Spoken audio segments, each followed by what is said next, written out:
Hi welcome to இரவி. இப்போ வந்து சாரீ வந்து கன்வெர்ட் பண்ண கவுன் பார்க்க போகிறோம். இந்த கஸ்டமர் தான் இது 3வது கவுனோ 4வது கவுனோன்னு நினைக்கிறேன். ஸோ ரொம்ப சிம்பிளாக தான் இருக்கும், பட் ஆனால் அழகாக இருக்கும். அவங்க போட்ட பிக்சருமே நான் வந்துட்டு இதுக்கு முன்னாடியெல்லாம் ஆட் பண்ணியிருக்கேன். இந்த சாரீ வந்துட்டு டசர் மாதிரி இருக்கு, ஜார்ஜெட் கிடையாது, டசர் மாதிரி இருக்கு. லைன் கொடுத்துருக்காங்க உள்ள ஃபுல்லாகவே.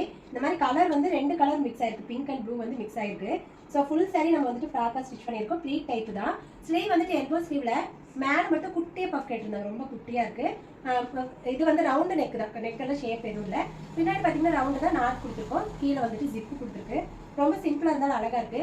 இதுக்கு பார்த்தீங்கன்னா ஷாலும் எடுத்துருக்கேன். எப்பவுமே அவங்க வந்து ஷால் எடுக்க சொல்லிடுவாங்க. ஸோ இதுக்கு பார்த்தீங்கன்னா இந்த மாதிரி ஷால் எடுத்துருக்கு. இது என்ன இது அப்படின்னா சேம் இதே மெட்டீரியல் தான் ஷாலுமே, அதாவது இந்த சாரீ என்ன மெட்டீரியலோ அதுதான் ஷால் மெட்டீரியல் எக்ஸாக்டாக கிடைச்சது. கலர் பார்த்தீங்கன்னா மோஸ்ட்லி ப்ளூ தெரியுற மாதிரி எடுத்தோம், அப்போ தான் நல்லா இருக்கும் அப்படின்ட்டு. ஸோ இந்த ஷால் தான். கண்டிப்பாக இது உங்களுக்கு பிடிச்சிருக்கு அப்படின்னு நினைக்கிறேன். உங்களுக்கும் இதே மாதிரி சாரீலேருந்து கன்வெர்ட் பண்ணணும் அப்படின்னா தாராளமாக பண்ணிக்கலாம். ஃப்ராக்கு, ஹாஃப் சாரீ, இந்த மாதிரி லெஹங்கா எது வேணும்னாலுமே சாரீலேருந்து கன்வெர்ட் பண்ணிக்கலாம். அப்புறம் உங்கள் குட்டீஸ்க்கு காம்போவாகவும் வேணும்னாலும் ட்ரெஸ் கஸ்டமைஸ் பண்ணிக்கலாம். ஸோ எங்ககிட்ட ட்ரெஸ் கஸ்டமைஸ் பண்ணணும் அப்படின்னா கீழே இருக்கிற வாட்ஸ்அப் நம்பரில் கான்டாக்ட் பண்ணுங்கள்.